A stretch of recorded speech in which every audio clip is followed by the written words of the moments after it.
Hello everybody, मैं हूं जयप्रकाश और आप देख रहे हैं मेरा एजुकेशनल चैनल। मेरे इस चैनल को देखने वाले सभी व्यूअर्स को मेरी ओर से बहुत बहुत स्वागत। आज मैं सेकेंड एपिसोड लाइफ साइंस का वीडियो लेकर आए हैं। आप फर्स्ट एपिसोड में आप बहुत सारे ऑब्जेक्टिव क्वेश्चन देख चुके हैं। सेकेंड एपिसोड में आप लोगों को कुछ और भी क्वेश्चन कराए जाएंगे। इस क्वेश्चन को भी आप तैयार कर लीजिए।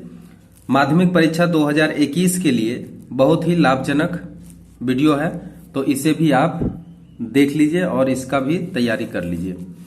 क्वेश्चन देखिए, 51 नंबर का क्वेश्चन है। मेंडल के पहला नियम को क्या कहते हैं?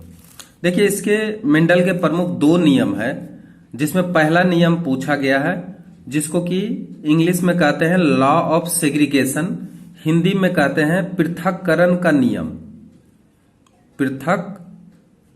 पृथक्करण का नियम हिंदी में क्या लिखेंगे? पृथक्करण का नियम। ठीक है, हिंदी में आप लिखेंगे इसको पृथक्करण का नियम। दो नियम है इनका, एक पृथक्करण का नियम है, एक स्वतंत्र अपव्यूहन का नियम है। तो पृथक्करण का नियम को कहते हैं law of segregation. Law of segregation, law of segregation आप याद रखेंगे, लॉ ऑफ सेग्रीगेशन, या इसको पृथक्करण का नियम भी कहते हैं। ठीक है, दूसरा क्वेश्चन है, एक संकर संकरण का जीनोटाइप अनुपात क्या होगा? मेंडल देखिए मटर के पौधे पर एक जोड़ी विपरीत लक्षण लेकर के प्रयोग किया, जिसको कि हम एक संकर संकरण कहते हैं। ठीक है, तो उनका जब जीनोटाइप अनुपात इन्होंने निकाला F2 जनरेशन में, तो इनका जीनोटाइप अनुपात आया 1:2:1। ठीक है, ये जो अनुपात है इसी को कहते हैं एक संकर संकरण के जीनोटाइप का अनुपात, जो कि 25%, 50% और 25% के रूप में आया। ये जो 25% था वो सभी पौधे टॉल हुआ करते थे, जिसको कि हम लोग कैपिटल टी कहते हैं, और 50% जो निकला था वो कैपिटल टी स्मॉल टी उत्पन्न हुआ था, जिसको कि हाइब्रिड टॉल कहते हैं, और स्मॉल टी जो निकला था वो 25% निकला था, अर्थात इसको प्योर नाटा पौधा कहते हैं। तो प्योर लंबा, हाइब्रिड लंबा और प्योर नाटा, इसका अगर रेशियो देखें तो आता क्या है? 1:2:1। इसको हम कटिंग करें तो 1 आया, 25 का टेबल से काट दीजिए, 2 बार में 50 और फिर 1। तो देखिए ये रेशियो कितना आ रहा है? ये रेशियो आ रहा है 1:2:1। ठीक है, तो ध्यान दीजिए कि एक संकर संकरण का जीनोटाइपिक अनुपात है 1:2:1।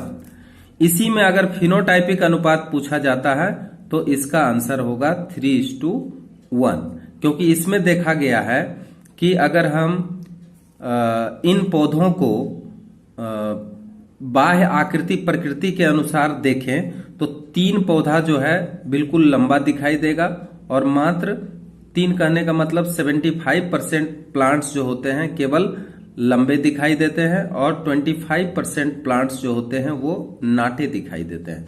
इसलिए इसका जो रेशियो आएगा वो आएगा 3:1। तो ध्यान रखिएगा, यहाँ पे क्वेश्चन आया जीनोटाइप, कभी कभी फिनोटाइप आ सकता है, तो फिनोटाइप में आप लिखेंगे 3:1। साधारण मनुष्य का जीनोटाइप क्या होता है? अगर साधारण मनुष्य का देखें तो हमारे अंदर 44 क्या होता है? ऑटोसोम होता है, अब प्लस XY, ये हमारा क्या होता है? लिंग गुणसूत्र होता है। तो 44 ऑटोसोमल, और इसके साथ साथ एक जोड़ा जो होता है यानी X और Y, ये हमारा लिंग गुणसूत्र कहे जाते हैं। तो ऑटोसोम 44 और 2 गुणसूत्र जो होता है वो एलोसोम होता है। इसलिए साधारण मनुष्य का जीनोटाइप अगर लिखने के लिए आता है तो ध्यान दीजिए आपको ये ऑप्शन में दाग लगा देना है। और भी बहुत सारा ऑप्शन हो सकते हैं अलग अलग, तो आपको ध्यान देना होगा 44A है अब प्लस XY है, तो ये साधारण मनुष्य यानी मेल का क्या है, जीनोटाइप है। ठीक,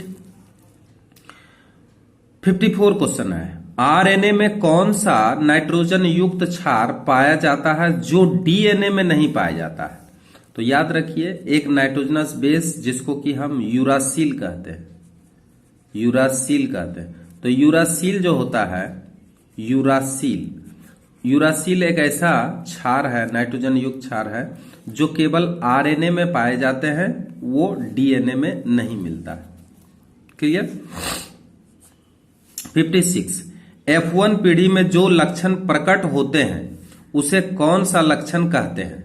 तो देखिए जो प्रकट लक्षण होता है उसको डोमिनेंट कैरेक्टर कहते हैं और हिंदी में उसको प्रभावी लक्षण कहते हैं, प्रभावी लक्षण कहते हैं। ये सबसे पहले जो हम लोग प्लांट को सिलेक्ट करते हैं और उन दोनों के बीच में क्रॉस कराते हैं, तो जो पहला जनरेशन होता है उसको F1 पीढ़ी कहते हैं। इसमें जो लक्षण प्रकट होता है उसको प्रभावी लक्षण कहते हैं, प्रभावी लक्षण। ठीक है, या इसको कहते हैं डोमिनेंट कैरेक्टर, डोमिनेंट कैरेक्टर कहते हैं। ठीक है, तो डोमिनेंट कैरेक्टर जो होते हैं वो आपका क्या है, प्रकट लक्षण को कहते हैं। लेकिन कभी कभी क्वेश्चन में इसका उल्टा भी पूछ दिया जाता है तो उसको कहते हैं अप्रभावी लक्षण। लेकिन देखिए ऐसा क्वेश्चन कैसा हो सकता है, F1 पीढ़ी में जो लक्षण प्रकट नहीं होते हैं या फिर जो लक्षण दबा दिए जाते हैं या अप्रकट रहते हैं, ठीक है, उस लक्षण को क्या कहते हैं? तो इसी में आपको लिख देना होगा अप्रभावी लक्षण। ठीक है, फिलहाल हम यहां लिख नहीं रहे हैं, ठीक है, वो क्वेश्चन हो सकता है आ जाए, तो इसलिए प्रभावी लक्षण कहते हैं किसको, प्रकट होने वाले लक्षण को। ठीक है, और अप्रकट आएगा तो अप्रभावी लक्षण होगा। ठीक है, अब 57 चले आते हैं, आनुवंशिकता का जनक किसे कहा गया है? ठीक है, आनुवंशिकता का जनक यानी आनुवंशिकता का पिता किसे कहते हैं? तो इनका नाम है ग्रिगोर जॉन मेंडल। ठीक है, इनका नाम है ग्रिगोर जॉन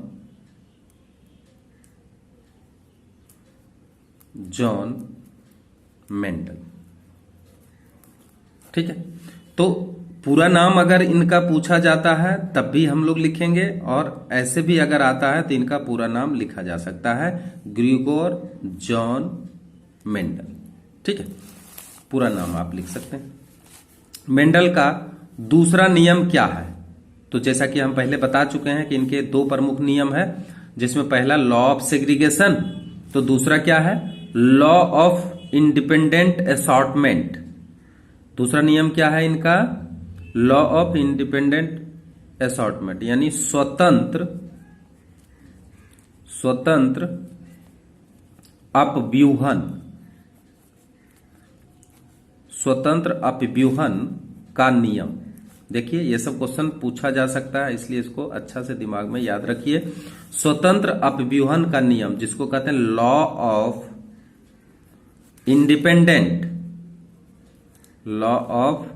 इंडिपेंडेंट असॉर्टमेंट। ठीक है, लॉ ऑफ इंडिपेंडेंट असॉर्टमेंट याद रखेंगे, मेंडल का दूसरा नियम को कहते हैं। यदि एक संकर लंबे का क्रॉस एक बौना, ठीक है, पौधा से कराई जाती है तो लंबे तथा बौने पौधे का अनुपात क्या होगा? देखिए इस तरह का अगर क्वेश्चन आता है तो आप झट से क्या करें, एक चेकर बोर्ड बना लें। ठीक है, अब हो सकता है कि यहाँ पे इस तरह का रेशियो मतलब प्लांट्स दिया है, कभी कभी हो सकता है कि दूसरे टाइप का भी क्वेश्चन दे दे। तो एक चीज आप सीख लीजिए, इसमें आपका क्या होगा, कभी गलतियां नहीं होगी। तो आप इस चीज को अच्छी तरह से सीख सकते हैं। तो देखिए, सबसे पहले तो आप ये चार्ट बनाना सीख लीजिए, इसको चेकर बोर्ड कहते हैं। तो आपका यहाँ 2 प्लांट है, तो आप 2 का ही हिसाब किताब बना सकते हैं। इसमें देखिए, इसका गैमीट 2 ही तरह के बनेंगे, एक है कैपिटल टी, एक है स्मॉल टी, ठीक है। और इधर जो 2 तरह के गैमीट बनेंगे वो स्मॉल टी ही बनेंगे, ठीक। अब इसको क्रॉस जब करेंगे तो देखिए टी और टी, यानी एक कैपिटल टी एक स्मॉल टी आया, दूसरा क्या आया, स्मॉल टी आया। इसको टी और टी से करेंगे मल्टीप्लाई, ठीक है। अब इसको इससे करेंगे तो क्या होगा, T capital T small T, और इसको इससे करेंगे तो आ जाएगा स्मॉल टी, ठीक है। तो आप इस चेकर बोर्ड को देख करके आप बता सकते हैं कि लंबे पौधे और बौने पौधे का अनुपात क्या होगा। तो देखिए यहाँ पे आपको जो लंबे पौधे हुए वो कितने हुए, 2 लंबे पौधे कितने हुए बताइए। आपका लंबे पौधे चाहे हाइब्रिड हो या प्योर हो, लेकिन आपको कितना मिला, 2 मिला। और नाटा पौधा आपको कितना मिला, नाटा पौधा देखिए ये है स्मॉल टी का, वो भी आपको 2 मिला ना। तो इसको अगर हम काट देते हैं तो आता है 1:1। अब देखिए वहां पे क्वेश्चन पूछने का तरीका कैसा रहता है, अगर आपका रेशियो में देता है 1:1 तो आप लिखेंगे 1:1, ठीक है। परंतु अगर इस तरह से लिखे कि 50%, कभी कभी ऐसा लिखा हुआ आता है ऑप्शन 50% लंबा, ठीक है, और 50% नाटा, तो आप देखिएगा ऑप्शन क्या लिखा है, ये भी ऑप्शन आपका सही है। तो आपको अगर ये लिखा मिलेगा तो ये भी आप लगा सकते हैं, क्योंकि देखिए 50% और 50% आप काटिएगा तो 1:1 ही आएगा। तो इसलिए आपको निर्भर करता है कि आपका ऑप्शन किस तरह से। नेक्स्ट क्वेश्चन देखिए, मेंडल के द्वारा द्विसंकर संकरण के F2 पीढ़ी से प्राप्त फेनोटाइप और जेनोटाइप रेशियो क्या है। देख रहे हैं क्वेश्चन। तो यहां देखिए, मेंडल जब संकरण कराए, कहने का मतलब 2 विरोधी लक्षण, यानी 2 जोड़ा विरोधी लक्षण उन्होंने लेकर के कराए थे। तो उसमें याद रखिए उन्होंने क्या क्या लिए थे, गोल बीज लिए थे, ठीक है, और पीला उसका कोटिलीडन था। तो गोल के लिए कैपिटल R का प्रयोग किए थे और पीला के लिए वो कैपिटल Y का प्रयोग किए थे, ठीक है। उसी का क्या होगा, उसी का जो स्मॉल लेटर है वो इसका रिसेसिव लक्षण के लिए होगा। तो रिसेसिव लक्षण के लिए उन्होंने स्मॉल R का प्रयोग किया, जिनमें कि उनका जो बीज का कवच था वो खुरदुरा था, ठीक है, और उसका बीज का जो कोटिलीडन था वो ग्रीन कलर का था। तो इसलिए इन्होंने क्या किया, कैपिटल R, ठीक है, कैपिटल R स्मॉल r और कैपिटल Y स्मॉल y, इस तरह से एक इन्होंने क्या किया, फर्स्ट फिलियल जनरेशन में जो पौधे तैयार हुए उसमें इस तरह के जेनोटाइप आ गए। अब इस जेनोटाइप को उन्होंने क्या किया, पुनः क्रॉस कराया। तो इस तरह के जो जेनोटाइप आए, अर्थात हाइब्रिड राउंड और येलो जो पौधे प्राप्त हुए, इनके बीच में आपस में क्रॉस कराए।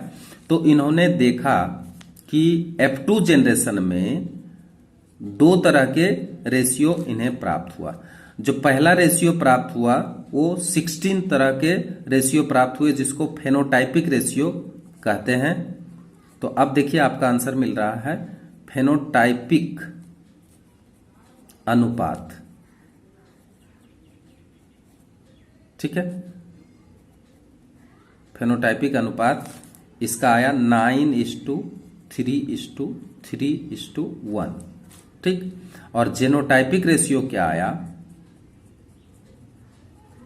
जेनोटाइपिक अनुपात इसका क्या आया, ध्यान दीजिए, इसका कभी कभी क्वेश्चन में दिया जा सकता है 1:2:1, 2:4:2, 1:2:1। अब इस प्लांट को अगर आप काउंट करेंगे तो 1 2 1 3 1 4 4 2 6 6 4 10 10 2 12 1 13 14 15 16। तो आप देखिए 16 प्लांट का हिसाब किताब यहां भी आपको आ जा रहा है और 16 प्लांट का हिसाब यहां भी आपको आ जा रहा है। 9:3:3:1 काउंट कर लीजिए। तो फेनोटाइप में आपका जो बाहर से दृश्य देखा जाता है, बाहर से पेड़ पौधे का जो आकृति प्रकृति देखा जाता है, तो उस हिसाब से अगर हम पौधे के विभिन्न जातियों को रेशियो के रूप में व्यवहार करें तो उसको फेनोटाइपिक कहते हैं। इसका रेशियो आता है 9 एक जैसा, 3 एक जैसा, 3 एक जैसा, 1 एक जैसा। लेकिन अगर जेनोटाइपिक हम अनुपात देखते हैं तो उसमें इस तरह के रेशियो आपको देखने को मिलता है।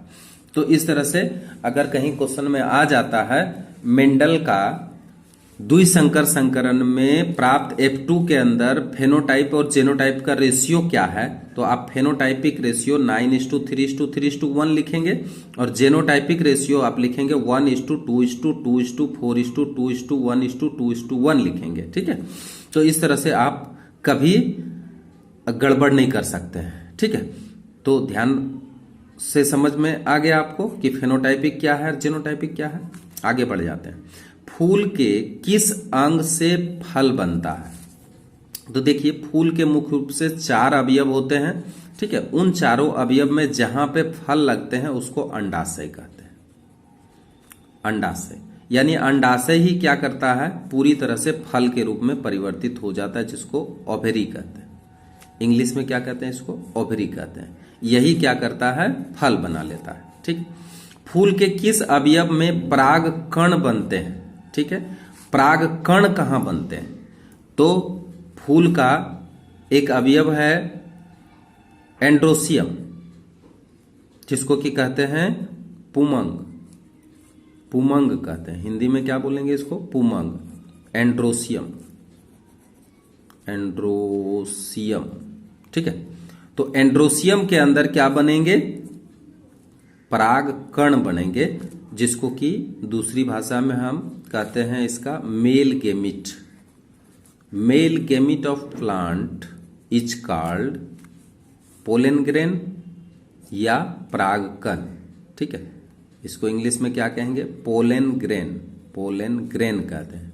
ठीक है, तो पोलन ग्रेन कहाँ बनते हैं, तो फूल के पुमंग वाला जो भाग है, यानी पुंकेसर जो है, पुंकेसर के अंदर पुमंग होते हैं और यही मेल गेमिट बनाते हैं, जिसका नाम है पोलन ग्रेन। ठीक है, अब आता है क्रोमेटिन धागा किसका बना होता है?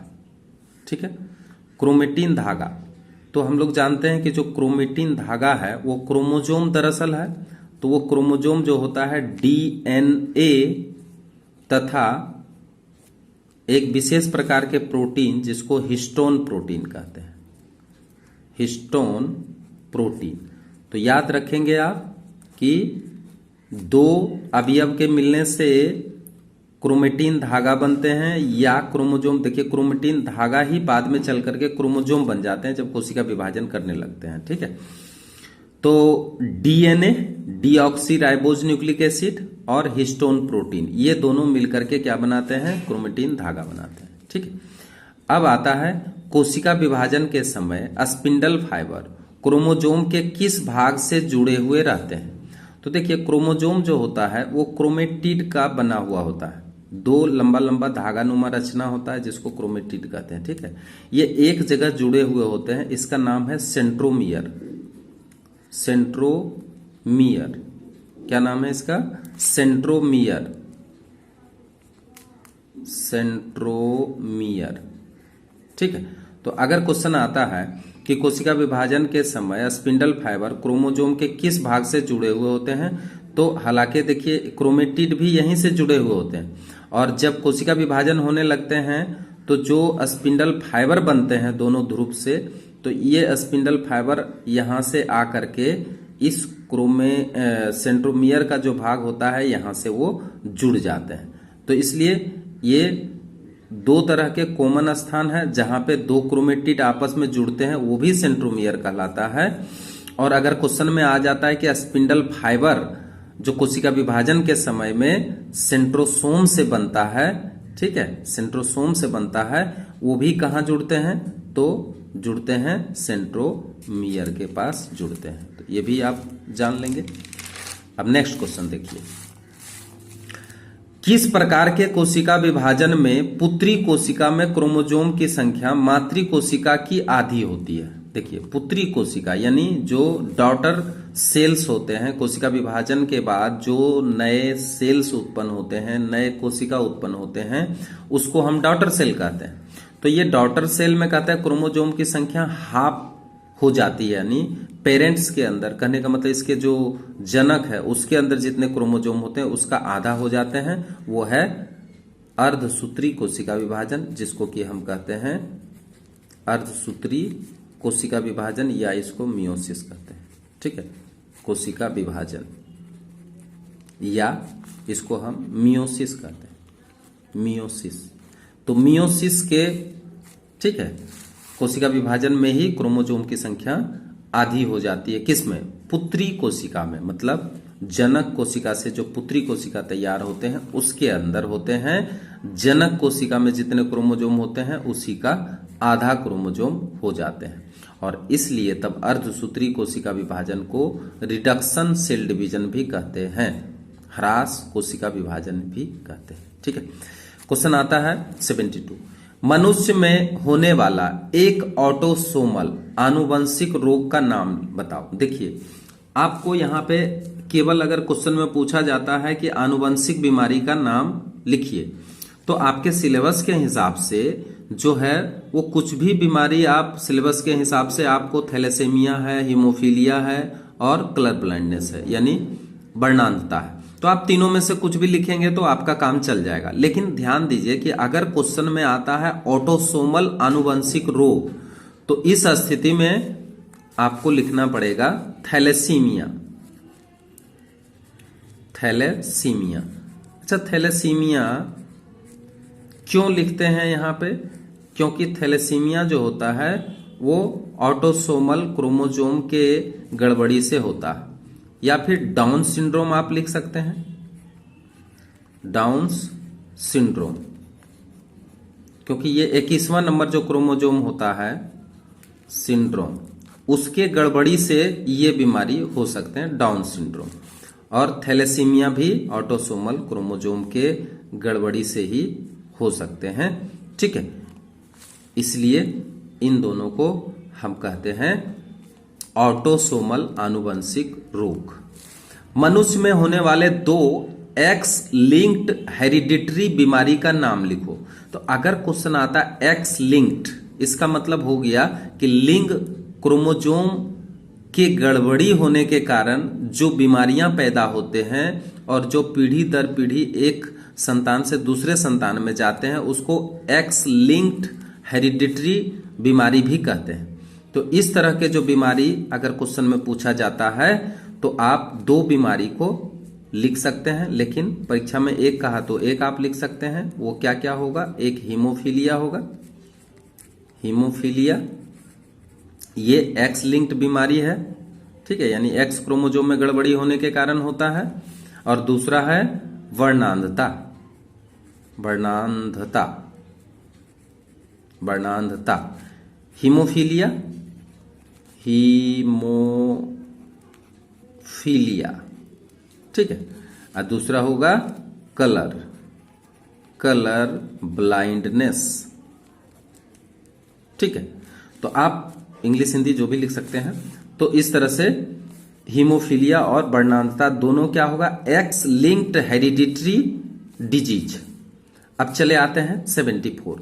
एक पौधा का जड़ का नाम बताइए जिसमें ऋणात्मक गुरुत्वानुवर्तन गति होते हैं, ठीक है। तो यहां पे देखिए ज्यादातर जो जड़ होते हैं वो हमेशा पॉजिटिव जियोट्रॉपिज्म को इंडिकेट करते हैं, अर्थात धनात्मक गुरुत्वानुवर्तन गति उसमें होते हैं। यानी वो जड़ हमेशा क्या होता है? जमीन के अंदर ग्रो करता है, तो उसको कहते हैं पॉजिटिव जियोट्रोपिज्म, यानी उसको कहते हैं धनात्मक गुरुत्वानुवर्तन। लेकिन एक पौधा ऐसा है जिसका कि जड़ ऊपर भी आते हैं, अर्थात कुछ जड़ें जो है वो जमीन के ऊपर आने लगते हैं, जिसको न्यूमेटोफोर भी कहते हैं, ठीक है। उस जड़ का नाम न्यूमेटोफोर है, लेकिन यहां तो आपको पौधा का नाम पूछा है, तो सुंदरी, सुंदरी का पौधा, ठीक है, जिसको कि हम सुंदरबन वाला इलाका में देखा गया है, सुंदरी का पौधा, ठीक है। इसमें होता है न्यूमेटोफोर। इसका जड़ का नाम क्या है?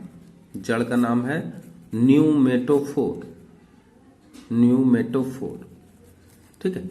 तो ये न्यूमेटोफोर क्या है? इसका जड़ है जो कि हमेशा क्या करता है, ये उल्टा दिशा में ग्रो करता है। अर्थात जो इसका मेन जड़ है वो तो ठीक नीचे अपना जा रहा है, लेकिन कुछ जड़ें क्या होगा, ऊपर की तरफ ये इस तरह से निकल आएगी रेस्पिरेशन करने के लिए, क्योंकि यहाँ पे ये दलदलीय भूमि में उत्पन्न होते हैं और यहाँ पे ऑक्सीजन का कमी होते हैं, इसलिए इसका जड़ क्या होता है, जमीन से ऊपर निकल आते हैं, और ऐसे जड़ों को ही हम क्या कहते हैं, न्यूमेटोफोर कहते हैं, ठीक है। तो ये न्यूमेटोफोर जड़ कहाँ मिलते हैं? तो सुंदरी पौधा या राइजोफोरा, दोनों में से कुछ भी आप लिख सकते हैं, Rhizophora,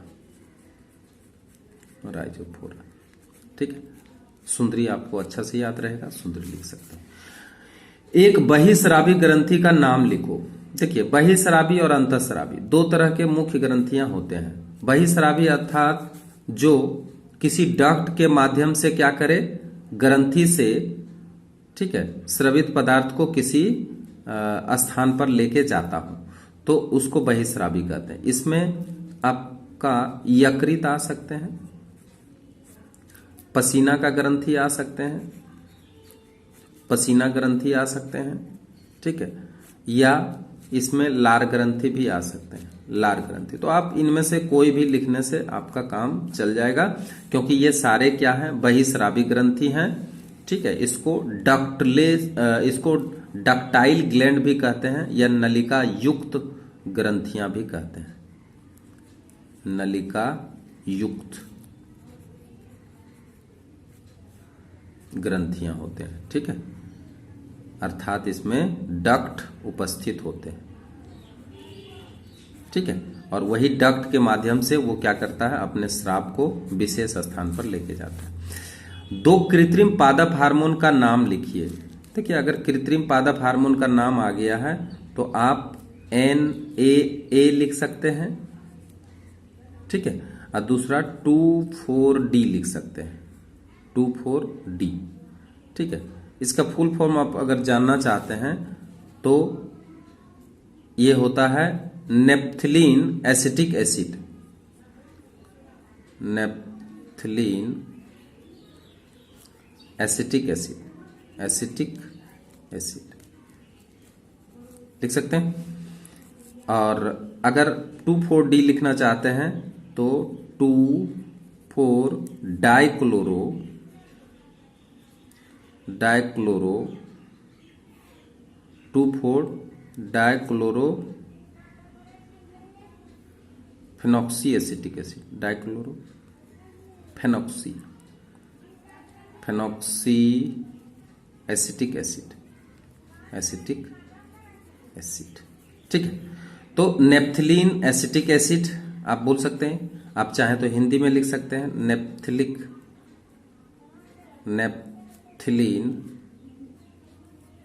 naphthalene acetic acid, acetic अम्ल,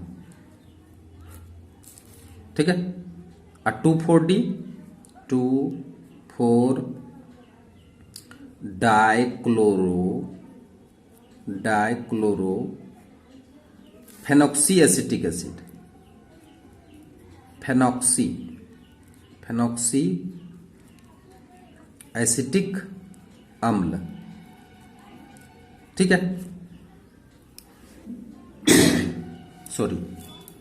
तो 2,4-डाइक्लोरो फेनॉक्सी एसिटिक अम्ल आप लिख सकते हैं, ठीक है। तो दो और भी है, IPA, IBA, indole butyric acid, indole propionic acid, तो बहुत सारा है। तो उसमें आप दो अगर पूछा जाता है या एक पूछा जाता है तो इस तरह से आप लिख सकते हैं, NAA naphthalene acetic acid, 2,4-D two four dichlorophenoxy acetic acid, ठीक है। तो इस तरह से आप इसका आंसर लिख सकते हैं। अब चले आइए नेक्स्ट क्वेश्चन। किस हार्मोन को 3F हार्मोन कहते हैं? 3F का मतलब एफ एफ एफ, ठीक है। एफ एफ एफ मतलब होता है फ्लाइट, फ्राइट और फाइट, ठीक है। तो फ्लाइट, फ्राइट, फ्लाइट। फ्लाइट मतलब भागने में, फ्राइट डर के समय में, साहस प्रदान करने के समय, और फाइट मतलब झगड़ा करते समय।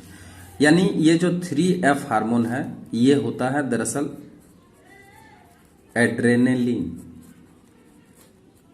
ठीक है। एड्रेनलिन, एड्रेनलिन, ठीक है।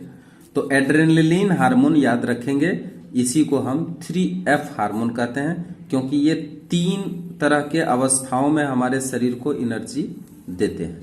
तो इसलिए इसको फ्लाइट, फ्राइट और फाइट, ये 3 कंडीशन में हमें मदद करता है, और इसी को आपातकालीन हार्मोन भी कहते हैं। एड्रेनलिन हार्मोन को ही हम क्या कहते हैं? आपातकालीन हार्मोन, और आपातकालीन यानी इमरजेंसी हार्मोन, ठीक है। आपातकालीन हार्मोन यानी इमरजेंसी हार्मोन। कभी कभी क्वेश्चन में आ सकता है आपातकालीन हार्मोन या इमरजेंसी हार्मोन किस हार्मोन को कहते हैं? तभी आपका जवाब क्या होना चाहिए? एड्रेनलिन, ठीक है। आपको अच्छी तरह से याद होना चाहिए ये क्या है? एड्रेनलिन है, जो कि एड्रिनल ग्रंथि से उत्पन्न होते हैं या एड्रिनल ग्रंथि के मेडुला वाले भाग से स्रवित होते हैं, उसी का नाम है एड्रेनलिन, ठीक है, जो किडनी के ऊपर उपस्थित होने वाला एक ग्रंथि है, ठीक। एक अचल जंतु का नाम बताइए। अचल जंतु कहने का मतलब हुआ कि जो चल नहीं पाता है, अर्थात वो अपने जीवन भर एक ही स्थान पर रहकर व्यतीत कर देते हैं, वो है स्पंज। तो स्पंज जो है एक ही स्थान पर वो सारा जीवन व्यतीत कर देता है, इसलिए इसको अचल जंतु कहते हैं, या इसको अंग्रेजी में नॉन मोटाइल कहते हैं। Non motile. तो नॉन मोटाइल एनिमल जो होता है वो क्या होता है? आपका स्पंज होता है, ठीक है। रक्त कणिका का नाम बताएं जो अमीबीय गति करते हैं। देखिए, अमीबीय गति वही करेंगे जिसका आकार अनियमिताकार होगा या अमीबा के जैसा होगा। तो आपको अच्छी तरह से पता है कि WBC जो होते हैं, white blood corpuscles, white blood corpuscles, इसका जो आकृति होते हैं वो अनियमिताकार होते हैं, इस तरह से अमीबा के जैसा आकृति होते हैं, ठीक है। और इसलिए तब इसका जो गमन होता है वो कैसा होता है? तो अमीबीय गति होता है, ठीक है। नेक्स्ट क्वेश्चन, स्विम ब्लाडर रहित एक मछली का नाम बताएं। मतलब एक ऐसा मछली तो है लेकिन उसमें स्विम ब्लाडर नहीं है। शार्क। शार्क मछली, आप जानते हैं कि ये मछलियां जो होते हैं उसमें स्विम ब्लाडर नहीं होते, बाकी सभी छोटे छोटे मछलियां जो होते हैं उसमें स्विम ब्लाडर होते हैं, शार्क में नहीं मिलते। नेक्स्ट क्वेश्चन, GTH का स्राव कहां से होता है? गोनेडोट्रोफिक हार्मोन। जितने भी ट्रॉफिक हार्मोन होते हैं वो पीयूष ग्रंथि के अग्रभाग से स्रवित होते हैं। पीयूष ग्रंथि के अग्रभाग से GTH, गोनेडोट्रोफिक हार्मोन, क्या नाम है? गोनेडोट्रोफिक हार्मोन,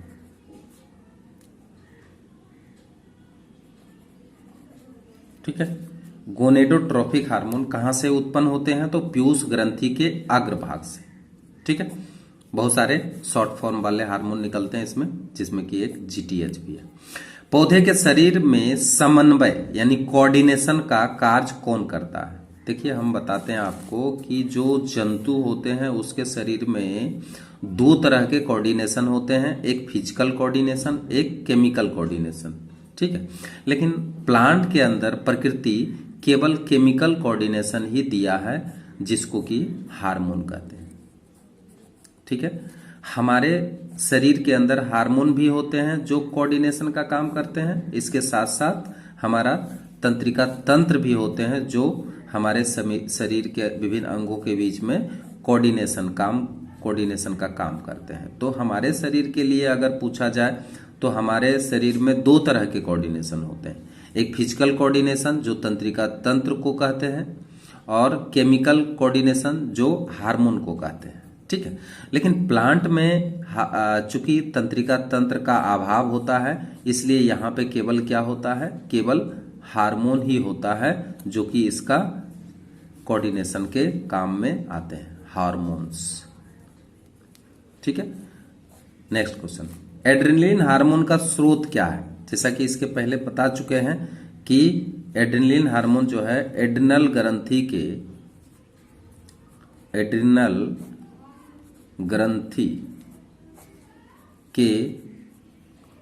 मेडुला वाले भाग से स्रवित होते हैं। ठीक है, तो आप लिख सकते हैं एड्रिनल हार्मोन का स्रोत क्या है, मतलब कहां से उत्पन्न होते हैं। IAA का पूरा नाम क्या है? Indole acetic acid. ठीक है, यानी इंडोल एसिटिक एसिड, इसको हिंदी में कह सकते हैं इंडोल एसिटिक एसिड, एसिटिक अम्ल या एसिड। ठीक है, अब आगे बढ़ते हैं। 85 ICSH का पूरा नाम क्या है? ICSH इंटरस्टिटियल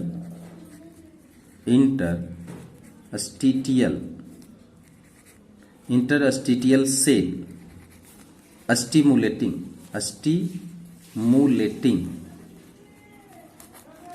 इंटरस्टिटियल cell stimulating hormone. ठीक है, इंटरस्टिटियल सेल स्टिमुलेटिंग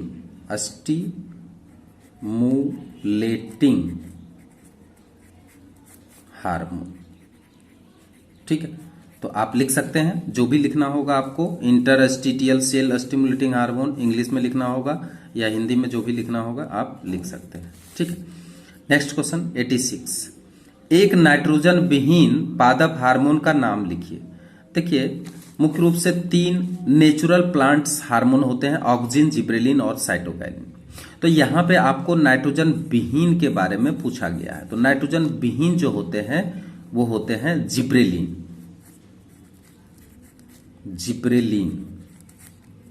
ठीक है,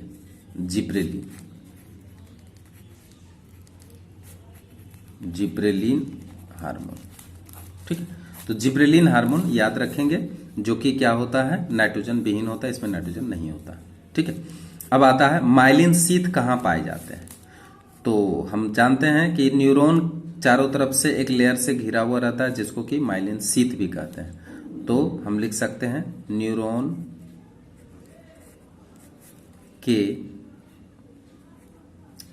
के एक्सॉन में माइलिन शीथ पाया जाता है, माइलिन शीथ पाया जाता है। ठीक है, एक्सॉन में मिलेगा, न्यूरॉन के सभी भागों में नहीं मिलते हैं, साइटोन में नहीं मिलते हैं, ये एक्सॉन में मिलते हैं माइलिन शीथ। तो यहां पे आपको एक्सॉन लिखना पड़ेगा। रेनबियर की गांठ क्या है? तो देखिए, ये माइलिन शीथ जो होता है, कहीं कहीं पे क्या होता है, जैसे ये न्यूरॉन आपका है, तो माइलिन शीथ कहीं कहीं पे आके संकुचित हो जाते हैं, अर्थात ये सिकुड़ जाते हैं। ठीक है, जैसे इधर से माइलिन शीथ आ रहा है, यहाँ पे आकर के सिकुड़ गया। तो ऐसा रचना जो बनते हैं, इसको कहते हैं रेनबियर की गांठ। यही होता है रेनबियर की गांठ। ठीक है, की गांठ। तो ये कहाँ पाया जाता है? तो हम लिखेंगे एक्सोन में पाया जाता है, ठीक है, और ये माइलिन शीथ के सिकुड़ने से बनता है, ठीक है। कहाँ पाया जाता है रेनवियर की गांठ? तो न्यूरॉन के एक्सोन में, न्यूरॉन के एक्सोन में पाया जाता है, ठीक है। नेक्स्ट क्वेश्चन, प्रेरक तंत्रिका, जिसको कि मोटर न्यूरॉन कहते हैं, ठीक है। तो प्रेरक तंत्रिका क्या है? देखिए, कोई भी संवेदना संवेदी तंत्रिका के द्वारा केंद्रीय तंत्रिका तंत्र में पहुंचा दिए जाते हैं। अब केंद्रीय तंत्रिका तंत्र में जो संवेदना आते हैं, उन संवेदना को प्रतिचार के रूप में वो अपवाहक अंगों में भेज देते हैं। तो जो न्यूरॉन केंद्रीय तंत्रिका तंत्र में आए हुए संवेदना को प्रतिचार के रूप में अपवाहक अंगों में भेजते हैं, जो न्यूरॉन केंद्रीय तंत्रिका तंत्र में, केंद्रीय तंत्रिका तंत्र में आए हुए संवेदना को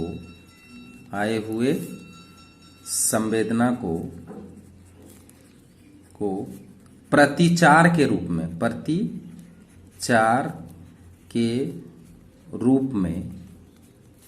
अपवाहक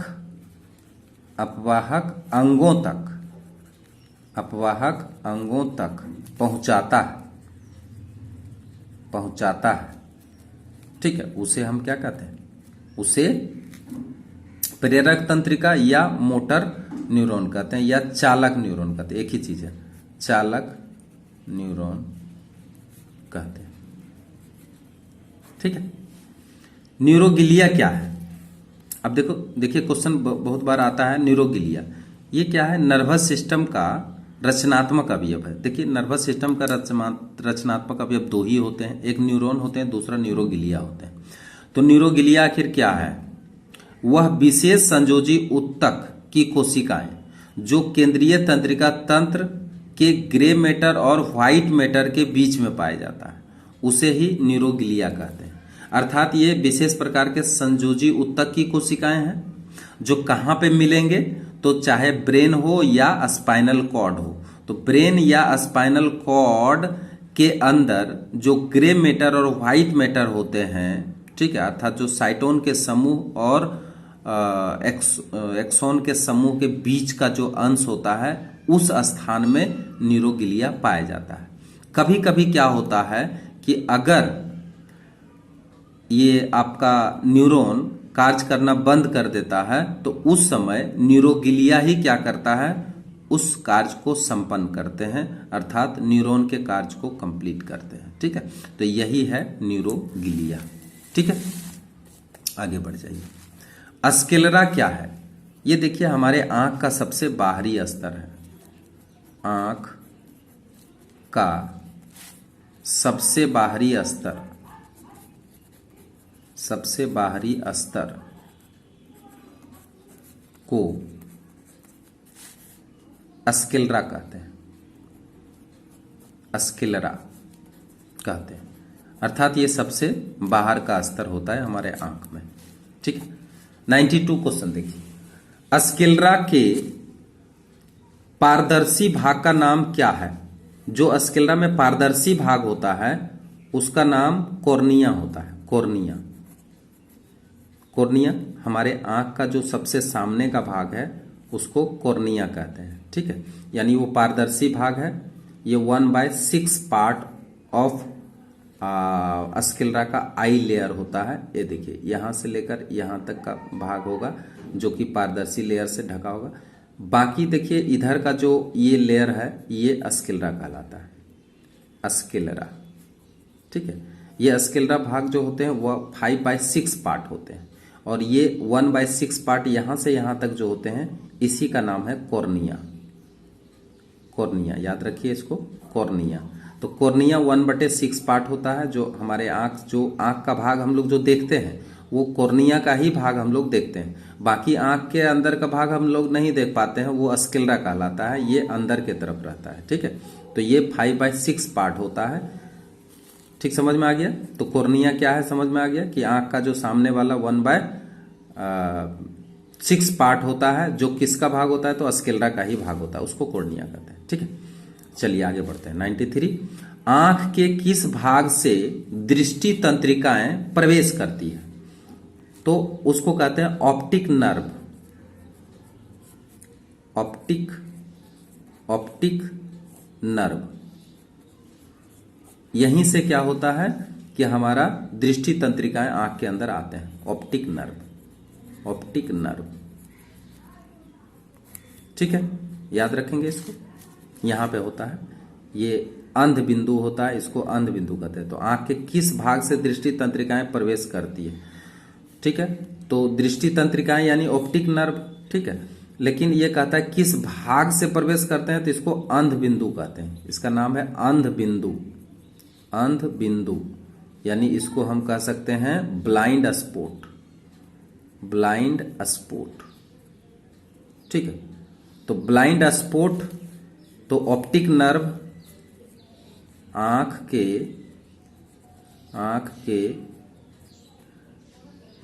अंध बिंदु से जुड़े हुए थे। अंध बिंदु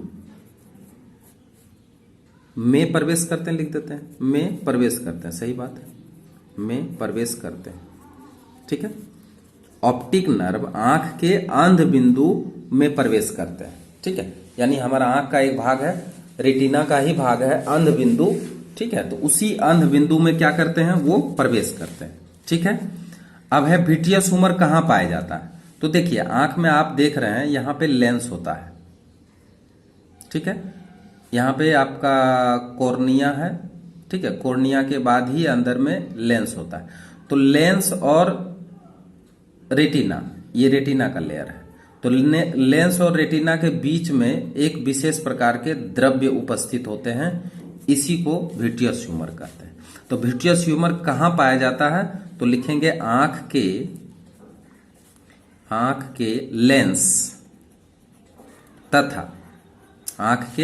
लेंस तथा रेटिना के मध्य उपस्थित गुहा, जिसको कि कैविटी कहते हैं। कैविटी, इसको पोस्टेरियर चेंबर भी कहते हैं। क्या नाम है इसका, पोस्टेरियर चेंबर। तो उस पोस्टेरियर चेंबर के अंदर ही पाया जाता है, गुहा में क्या पाया जाता है, तो विट्रियस ह्यूमर पाया जाता है। विट्रियस, इसका नाम दिया विट्रियस ह्यूमर। इसका एक और नाम है जिसको कांचर द्रव कहते हैं, कांचर द्रव। तो देखिए आपका हिंदी कैसा वहां पूछा जाता है, विट्रियस ह्यूमर अगर लिखा हुआ आया तो ठीक है, नहीं तो कांचर द्रव्य लिखा हुआ आ सकता है। तो आप दोनों चीज जान के रखिए, कांचर द्रव्य कहते हैं या विट्रियस ह्यूमर कहते हैं। कहां पे मिलता है, आंख के लेंस और रेटिना के मध्य उपस्थित जो कैविटी होते हैं, जो गुहा होते हैं, उसी के अंदर आपका मिलता है विट्रियस ह्यूमर, जिसको कांचर द्रव्य भी कहते हैं। क्लियर हो गया। एक जंतु का नाम बताएं जिसमें लैंगिक तथा अलैंगिक दोनों प्रकार के प्रजनन होते हैं। अब बताइए कि एक ऐसा जंतु भी है जिसमें कि लैंगिक भी कर सकते हैं, अलैंगिक भी कर सकते हैं। ठीक है, सेक्सुअल रिप्रोडक्शन भी कर सकते हैं और असेक्सुअल रिप्रोडक्शन भी कर सकते हैं। वो आपका होता है केचुआ। और केचुआ के अलावा हाइड्रा भी होते हैं, याद रखेंगे। हाइड्रा बहुत कमाल का जंतु है। ये दोनों क्या कर सकते हैं, तो लैंगिक प्रजनन और अलैंगिक प्रजनन दोनों ही कर सकते हैं। तो अगर क्वेश्चन में आता है कि कौन कौन से जंतु या कौन जंतु एक ठो अगर जीव पूछा जाए, तो आप दोनों में से कुछ भी लिख सकते हैं, केचुआ लिख सकते हैं या फिर हाइड्रा लिख सकते हैं। ठीक है, फूल के अंडाशय के किस भाग से बीज का निर्माण होता है। तो आप जानते हैं कि फूल के अंडाशय से ही फल बनते हैं और फल के अंदर ही बीज होते हैं, उसका नाम है बीजांड। जहां से बीज बनता है उसका नाम है बीजांड। अंग्रेजी में इसको कहते हैं ओव्यूल। ओव्यूल जो होता है बाद में बीज के रूप में परिवर्तित हो जाते हैं, यानी अंडाशय के अंदर बीजांड पाए जाते हैं और यही बीजांड बाद में चलकर क्या बन जाते हैं, तो बीज बन जाते हैं। अर्थात बीज के उत्पत्ति के लिए बीजांड क्या होते हैं, जिम्मेवार होते हैं। ठीक है।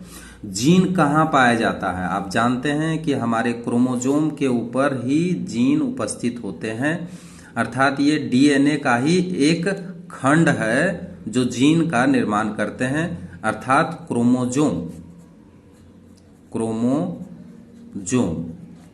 के ऊपर, क्रोमोसोम के ऊपर क्या पाया जाता है, जीन पाया जाता है ना, जिसको जेनेटिक यूनिट भी कहते हैं। क्या कहते हैं, इसको याद रखिए, इसको जेनेटिक यूनिट भी कहते हैं, जेनेटिक यूनिट।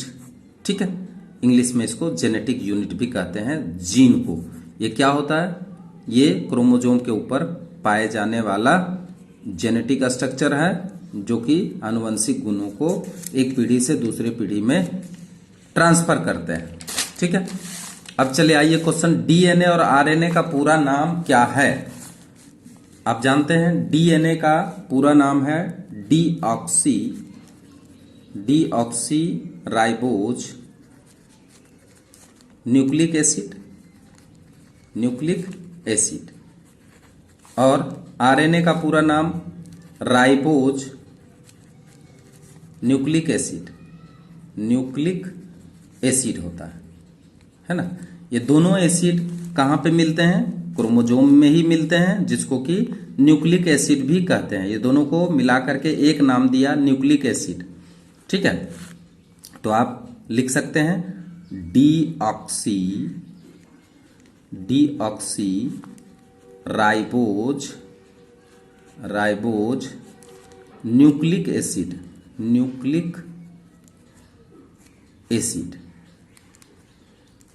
ठीक है। और अगर आरएनए लिखना हो तो आपको डीऑक्सी समाप्त कर देना पड़ेगा और राइबोज न्यूक्लिक एसिड लिख देना पड़ेगा। ठीक है, आप इसको भी समझ गए हैं कि इसका फुल फॉर्म क्या होता है। अब देखिए 99, पत्ती के द्वारा वर्धी प्रजनन करने वाला एक पौधा का नाम बताइए। देखिए वो पत्ती के द्वारा ही वर्धी प्रजनन कर देते हैं, जिसका नाम ब्रायोफाइलम है, या इसको अजूबा भी बोलते हैं। इसका दूसरा नाम पत्थरचूर भी है, पत्थरचूर या पत्थर चट्टा भी है, पत्थरचूर या इसी का नाम पत्थर चट्टा। देखिए बहुत सारा नाम इसका है, पत्थर चट्टा। अलग अलग भाषाओं में अलग अलग जगह इसका नाम क्या किया, अलग अलग नाम दिया, अजूबा, पत्थरचूर, पत्थर चट्टा। ठीक है, इसको ब्रायोफाइलम भी कहते हैं, ब्रायोफाइलम। तो जो भी ऑप्शन आपका आता है ध्यान रखेंगे, ये पत्ती के द्वारा क्या करते हैं, नए पौधे जन्म ले लेते हैं, पत्ती से बन जाते हैं नए पौधे, इसलिए इसका नाम दिया है अजूबा, पत्थर चट्टा या पत्थरचूर, जो भी हो। पौधे का नर तथा मादा जनन अंग का नाम लिखिए। देखिए पौधे में जो नर जनन अंग है वो एंडोसियम है और मादा जनन जो है वो गाइनेसियम है। तो इसलिए हिंदी में इसको अगर हम कहें तो पुमंग, पुमंग है नर जनन अंग। ठीक है, और जायांग, जायांग,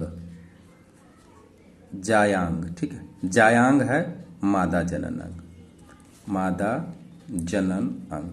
ठीक है, तो आप नर जनन अंग को पुमंग बोल सकते हैं, जायांग बोल सकते हैं। एंड्रोसियम और दूसरा गाइनोसियम।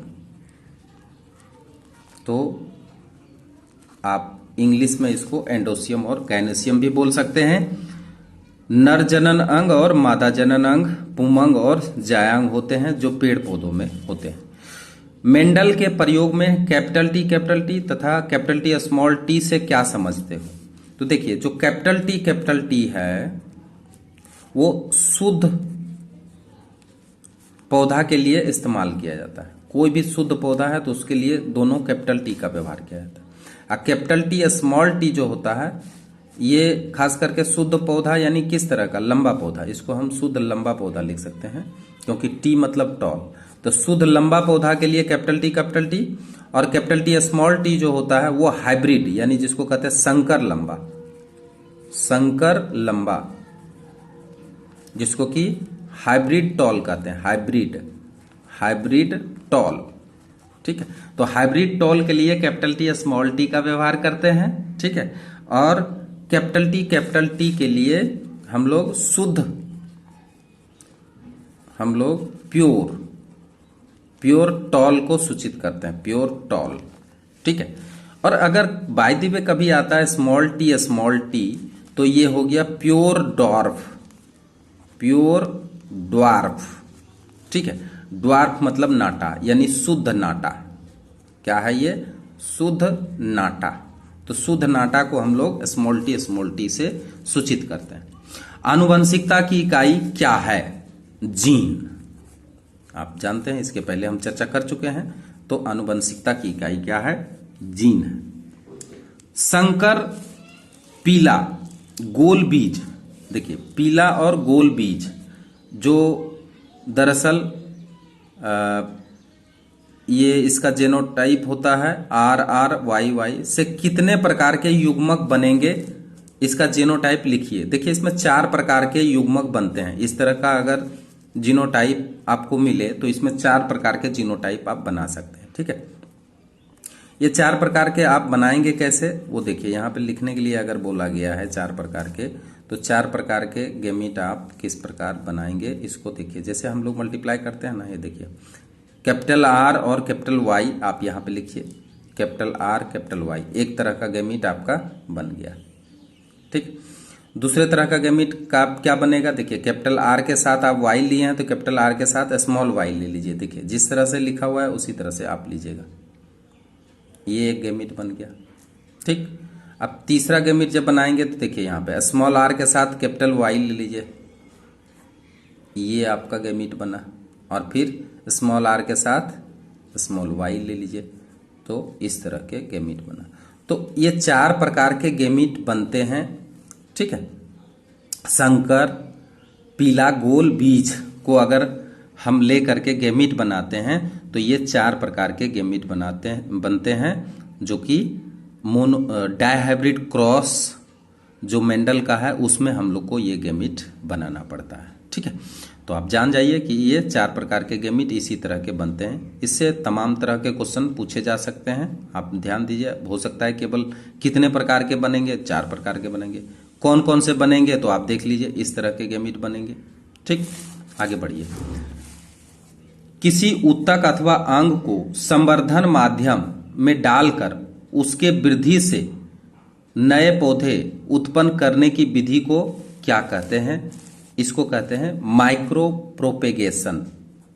इसको क्या कहते हैं? Micro propagation, micro propagation. ठीक है, इसको माइक्रो प्रोपेगेशन कहते हैं। इसको हिंदी में ऐसे लिख सकते हैं, माइक्रो प्रोपेगेशन, प्रोपेगेशन।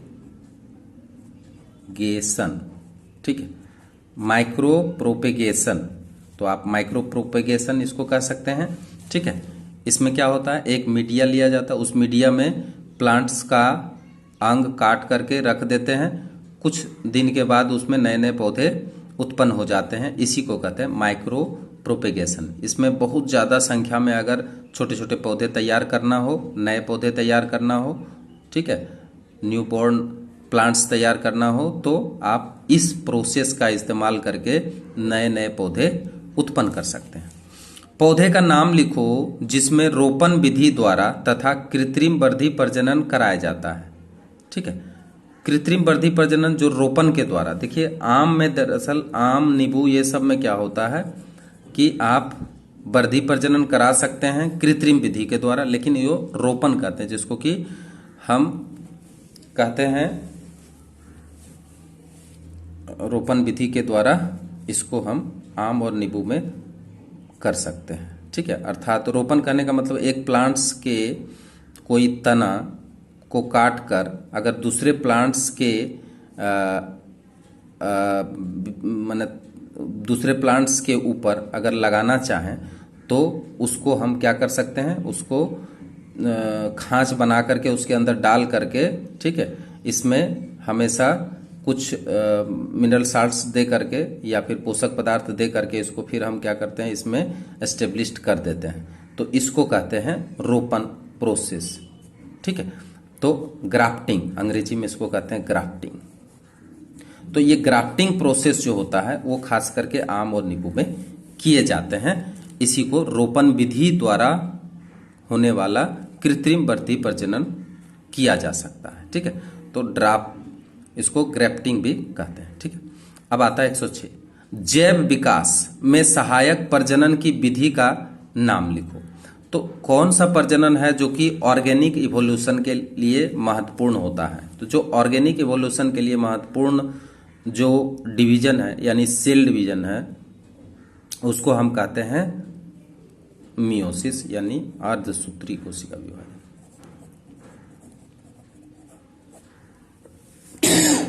सॉरी, अर्धसूत्री कोशिका विभाजन।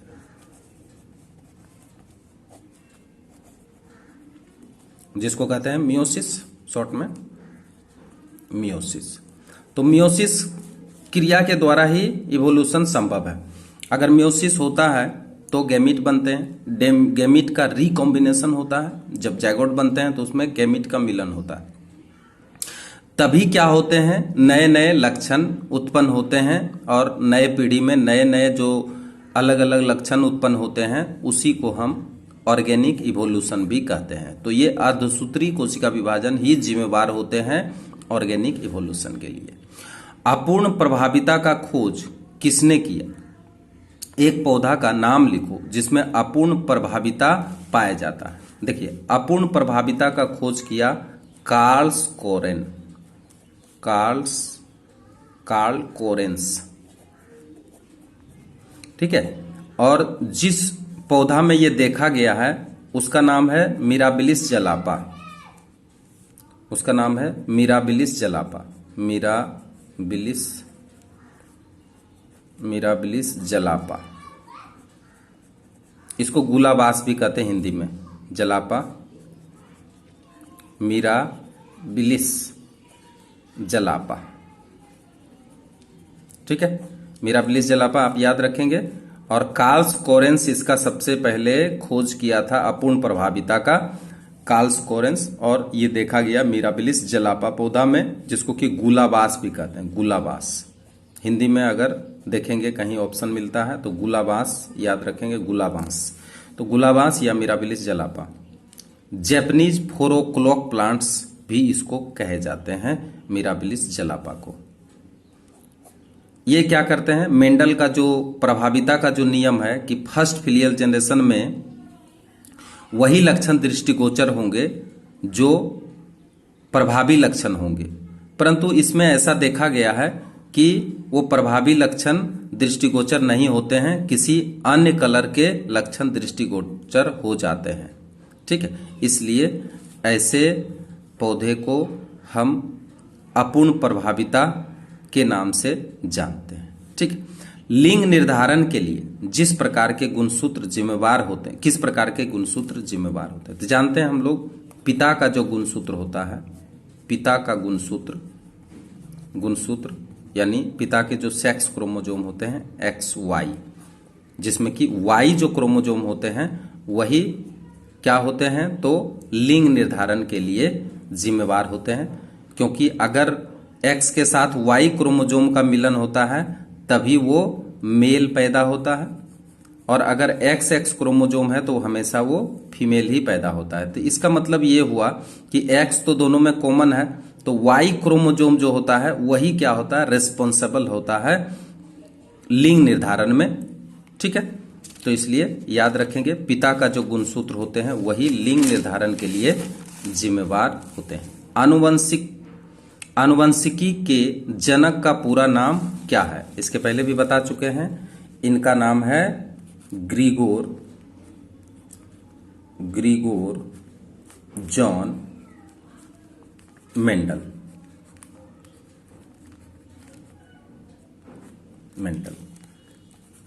ग्रिगोर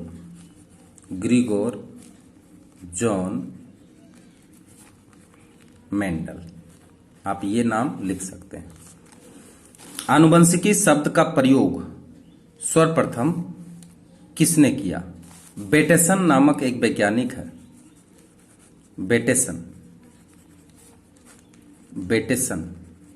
बेटेसन नामक एक वैज्ञानिक है जिन्होंने सबसे पहले आनुवंशिकी शब्द का प्रयोग किए थे। तो ऑब्जेक्टिव क्वेश्चन का ये जो दौर है ये समाप्त हो गया है। तो अब नेक्स्ट बार जब भी मैं वीडियो बनाऊंगा तो उसमें आपको 2 नंबर और 3 नंबर का जो क्वेश्चन है या 4 नंबर का जो क्वेश्चन आते हैं उस तरह के क्वेश्चन आपको नेक्स्ट सीरीज में या नेक्स्ट एपिसोड में बनाएंगे और आप उसको देखेंगे। फिलहाल आप ऑब्जेक्टिव क्वेश्चन जितना हम तैयार करवाए हैं इन ऑब्जेक्टिव क्वेश्चन को आप कंप्लीट कर लीजिए। 2021 के लिए ये सारा ऑब्जेक्टिव क्वेश्चन महत्वपूर्ण है, इसको तो कम से कम आप तैयार ही कर लीजिए। तो अगर वीडियो अच्छा लगा तो आप सब्सक्राइब जरूर करिए और अन्य दोस्तों के साथ शेयर भी कर दीजिए। Thank you very much.